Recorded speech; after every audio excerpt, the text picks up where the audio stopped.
सुप्रभात। आप देख रहे हैं प्रदेश का सबसे भरोसेमंद news channel India news Uttar Pradesh Uttarakhand. मैं हूं आपके साथ नलिनी पांडे। बड़ी खबर के साथ बुलेटिन की शुरुआत खबर बलिया से आपको बता देते हैं।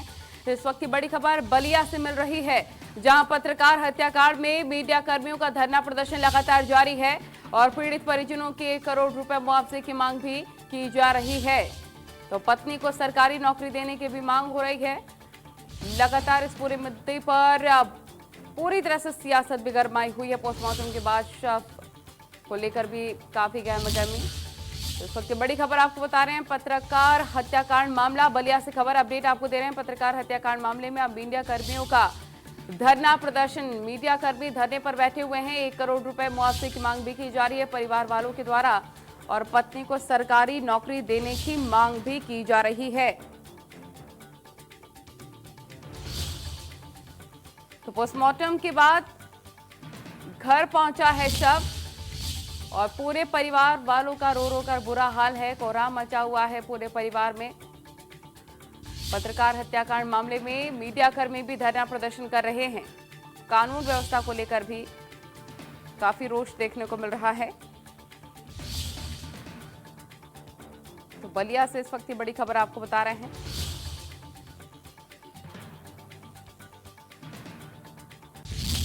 इस वक्त की बड़ी खबर बलिया से अपडेट आपको दे रहे हैं। पत्रकार हत्याकांड मामले में जहां मीडिया कर्मी अब धरना प्रदर्शन करते हुए नजर आ रहे हैं। रवि हमारे रिपोर्टर तमाम जानकारी के साथ फोन लाइन पर। रवि, मीडिया कर्मियों में काफी ज्यादा रोष देखने को मिल रहा है। मीडिया कर्मी धरना प्रदर्शन तो कर ही रहे हैं, वहीं परिवार वालों की भी मांग है कि 1 करोड़ का मुआवजा दें।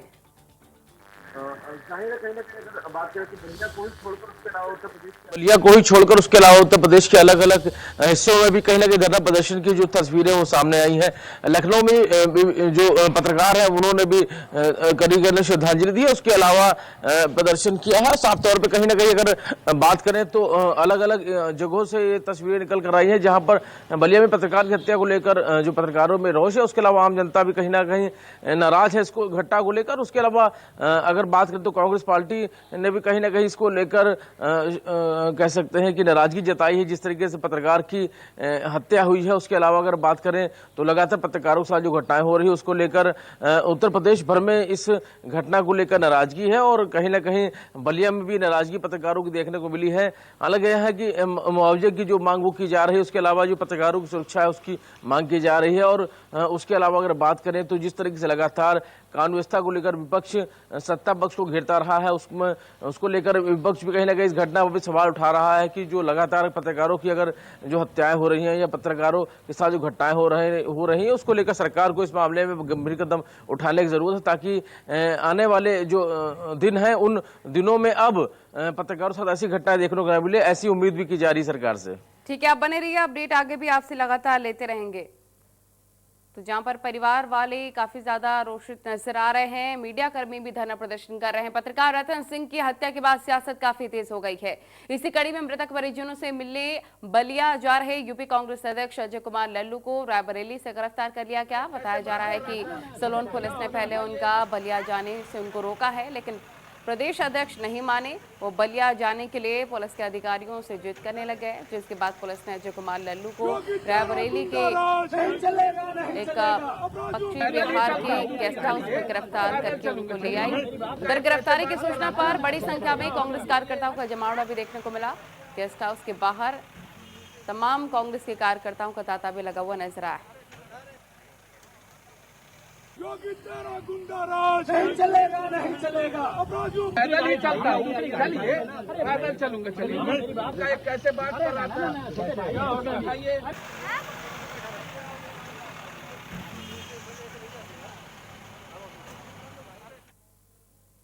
बलिया में पत्रकार की हत्या के बाद सियासत काफी ज्यादा गरमाने लग गई है। कांग्रेस ने इस मामले में सरकार के 1 करोड़ रुपए देने की मांग की। पुलिस थाने से बहुत दूर नहीं था। जब रतन सिंह जी, जो सहारा के एक सशक्त लोकप्रिय पत्रकार थे, उनको पहले दौड़ाया गया। जब शरण लेने के लिए वो प्रधान के घर में गए तो वहां घुसकर ताबड़तोड़ गोलियां चलाकर निर्मम हत्या कर दी गई। कहां है उत्तर प्रदेश में राम राज तो छोड़िए पुलिस का शासन। देश के चौथे स्तंभ के इतने वरिष्ठ निर्भीक पत्रकार की जिस निर्ममता से हत्या की गई है, लगता है अब पुलिस का खौफ अपराधियों के ऊपर से उठ गया है। देखिए ना, पहले भाई की हत्या हुई तो कम से कम पुलिस को सजग और सचेत होना चाहिए था। उसके बाद इस हमारे एक निर्भीक पत्रकार की हत्या होती है।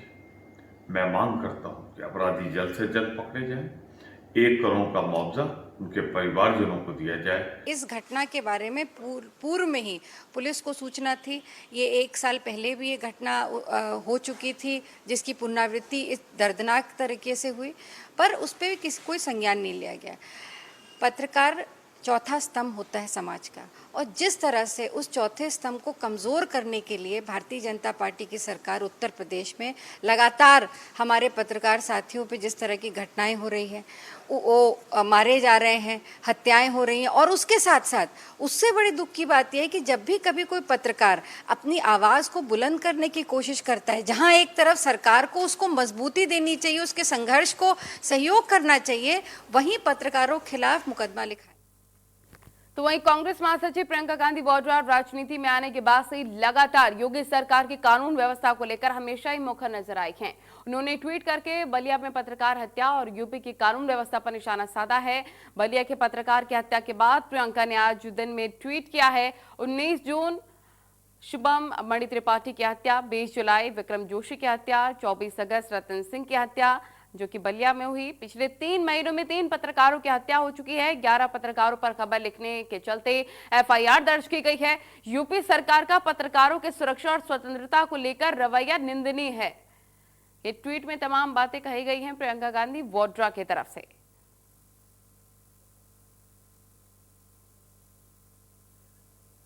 रवि लगातार हमारे साथ बने हुए। रवि, प्रियंका गांधी ने ट्वीट किया है कि लगातार 3 महीने से 3 पत्रकारों की हत्या हो चुकी है, 11 पत्रकारों पर खबर लिखने पर एफआईआर दर्ज हो चुकी है। ये कब तक चलेगा और ये रवैया सरकार का निंदनीय है?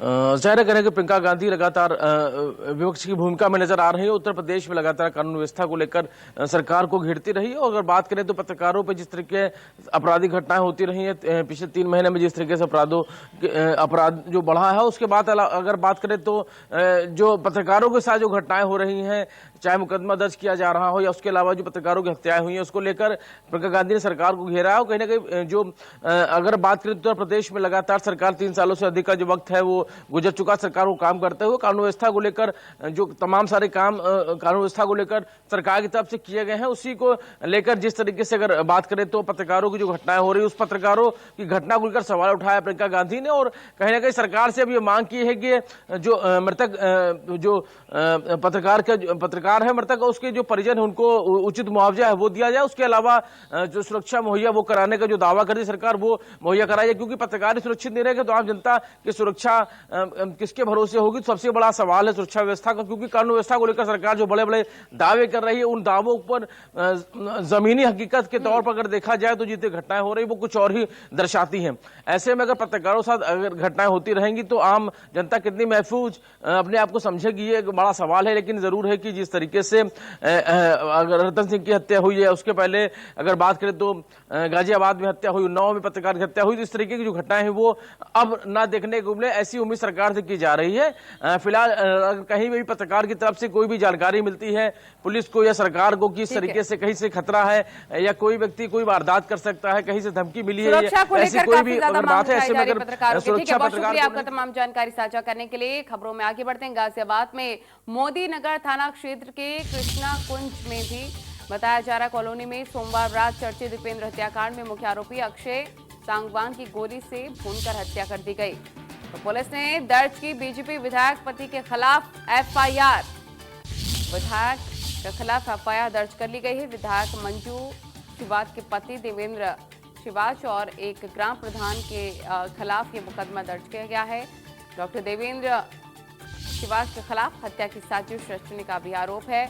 मोदी नगर के अक्षय नाम के युवक की हत्या हुई थी, जिसमें विधायक पति पर साजिश रचने का भी आरोप है। वहीं इस पूरे मामले पर विधायक डॉक्टर मंजू शिवाज का कहना है कि राजनीति के तहत उनके पति के नाम झूठा मुकदमा दर्ज करवाया गया है। बीजेपी विधायक पति के खिलाफ एफआईआर दर्ज हो चुकी है।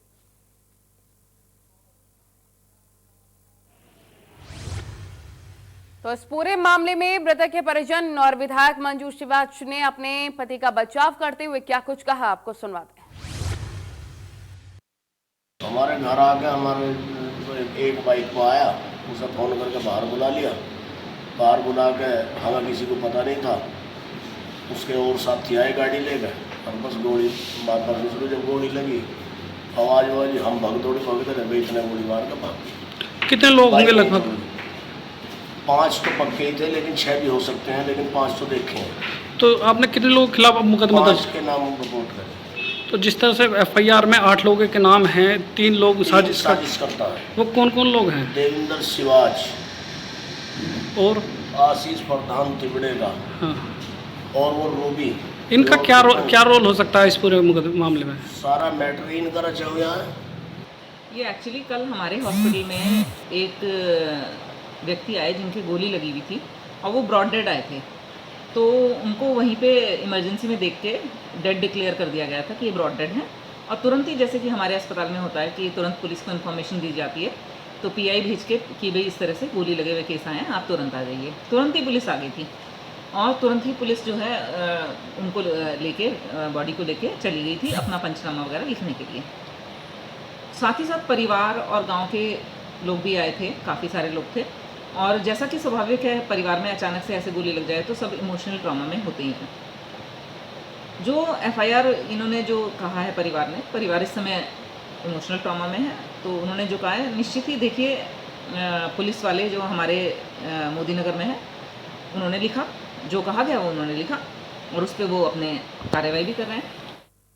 हमारे साथ हमारे रिपोर्टर तमाम जानकारी के साथ जतिन जुड़ गए हैं। जतिन, इस पूरे मामले पर अपडेट भी दीजिएगा। और लगातार गाजियाबाद में एक के बाद एक केसेस ताबड़तोड़ हो रहे हैं, लेकिन फिर भी कानून व्यवस्था पर किसी भी तरह का लगाम लगता हुआ नजर नहीं आ रहा है। अब घर से बुलाकर हत्या हो जाती है, इससे ज्यादा और क्या गाजियाबाद में हो सकता है?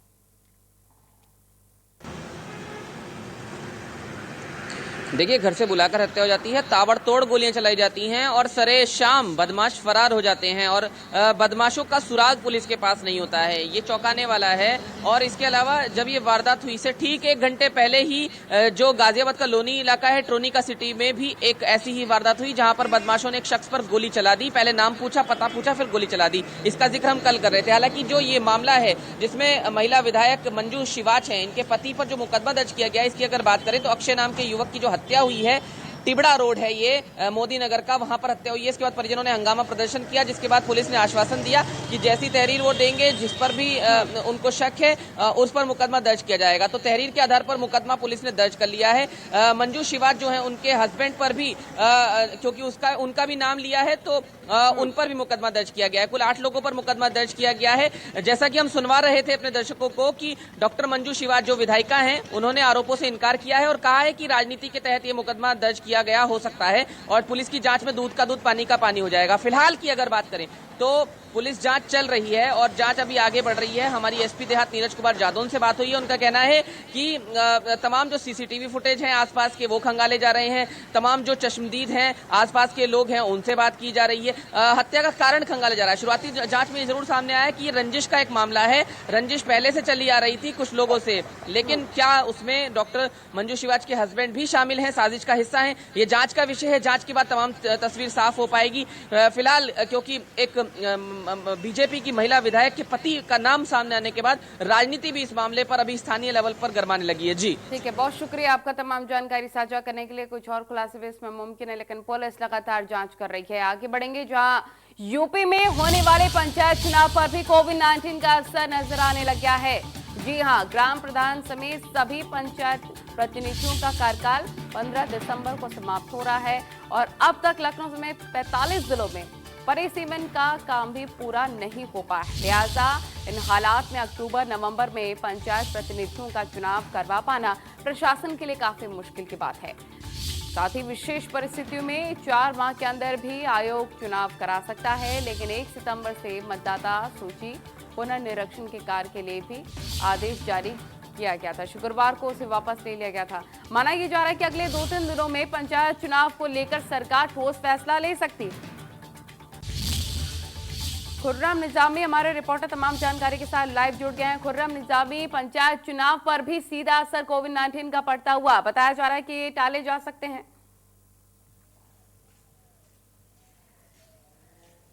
जी बिल्कुल, देखिए हालात ऐसे हैं कि टालने के अलावा शायद दूसरी कोई रास्ता बचा नहीं सरकार के सामने, क्योंकि 15 दिसंबर को कार्यकाल समाप्त हो रहा है प्रधान और ग्राम पंचायतियों का, और लेकिन उससे पहले चुनाव कैसे होगा ये समझ से बाहर है। 40 से अधिक जिले ऐसे हैं जहां पे अभी तक की परिसीमन अधूरा पड़ा हुआ है, परिसीमन हो नहीं पाया है, और इसकी वजह से वहां पर इलेक्शन कराना बहुत मुश्किल है। वोटर लिस्ट का काम पूरा नहीं हो सका है, तो ऐसे में इलेक्शन आप कैसे करा सकते हैं।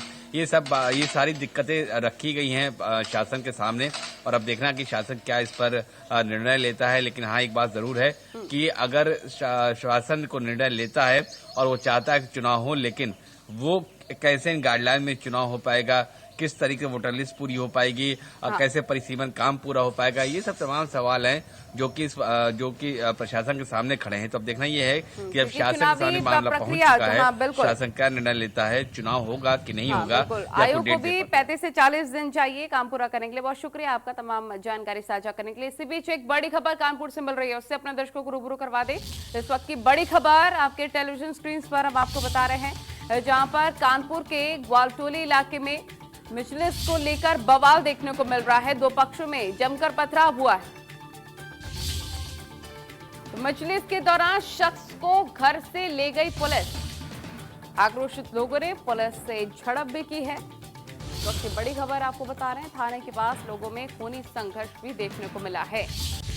मजलिस को लेकर दो पक्षों में जमकर विवाद और मामला इतना ज्यादा बढ़ जाता है कि नौबत पत्थरबाजी तक आ जाती है। ये तस्वीरें देखिए आप, ये तस्वीरें देखिए, एक्सक्लूसिव तस्वीरें हम आप तक पहुंचा रहे हैं। ये पूरा बवाल देखने को मिल रहा है मजलिस को लेकर। ये देखिए किस तरह से संघर्ष हो रहा है, दो पक्षों के बीच में जमकर पत्थरबाजी हो रही है। कई लोग इसमें घायल बताए जा रहे हैं। पहली मुहर्रम से यहाँ पे जो शियाज़ादा लड़के, नौजवान लड़के हैं, वो मुहर्रम की पूरी तैयारी किए हुए हैं, और हर घर में और मैदान में और जगहों पर काला झंडे और लगाए हुए हैं।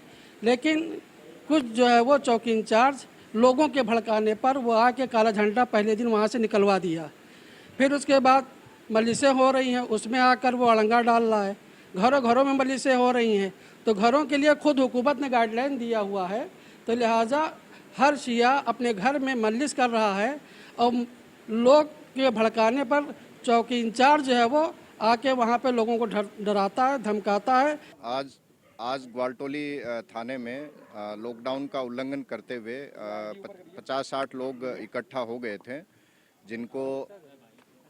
जिनको समझाया गया है और ये बताया गया है कि जो शासन के दिशा निर्देश हैं और जो सभी धर्म गुरुओं की और सभी धर्मों और समाज के जो मौजूद लोगों की जो मीटिंग हुई थी, उसमें जो डिसाइड हुआ था कि सभी तरह के त्यौहार कोरोना की जो गाइडलाइंस हैं उसके अनुरूप सारी एहतियात बरतते हुए जिस तरह से पूर्व में मनाए गए हैं इसी तरह से मनाए जाएंगे। तो आपने दोनों पक्षों की बात सुनी। यहाँ पर पुलिस का कहना है कि लॉकडाउन का उल्लंघन किया जा रहा था, लेकिन धर्म गुरु कह रहे हैं कि घर में ही वो मजलिस कर रहे थे, लेकिन फिर भी भड़काने पर पुलिस आई किसी के और वहां पर लाठीचार्ज करने लगी, लोगों को दूर हटाने लग गई, घरों में घुसकर उनको निकाला गया है। तो दो ये अलग अलग बातें सामने आ रही हैं, लेकिन लोगों में किस तरह से आक्रोश देखने को मिल रहा है ये एक्सक्लूसिव तस्वीरों के माध्यम से आप देख सकते हैं।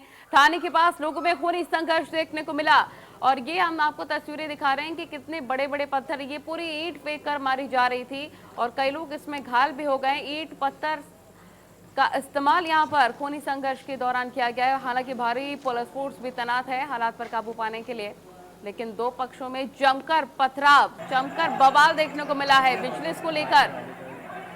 मारे भी जाएंगे लोग।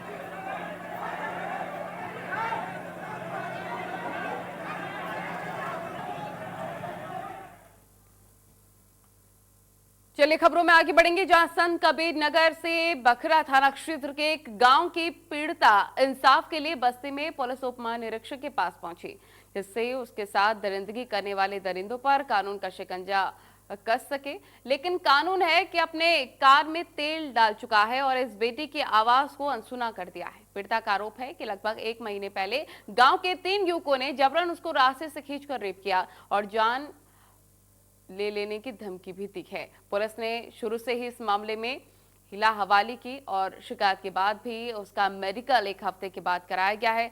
इसके बाद अब एफआईआर की बारी आई तो फिर पुलिस ने 10 दिन के बाद पीड़िता की शिकायत पर दोनों दरिंदों के खिलाफ रेप की धाराओं के तहत मुकदमा दर्ज कर लिया है। पीड़िता बार बार अपनी शिकायत लेकर पहुंची, आबरू लूटने वाले दरिंदों को सलाखों के पीछे भेजने की गुहार लगाती रही, लेकिन खाकी है कि उसकी सेहत पर कोई भी असर पड़ता हुआ नजर नहीं आ रहा। आज 1 महीने बीतने वाले हैं। पीड़िता और उसकी मां की आंखों के आंसू थम नहीं रहे हैं। उसके साथ किए गए अत्याचार के बाद भी कानून ने भी उसके साथ मजाक किया और सिर्फ कागजी खोड़े दिखाकर उसका मानसिक उत्पीड़न भी किया गया है।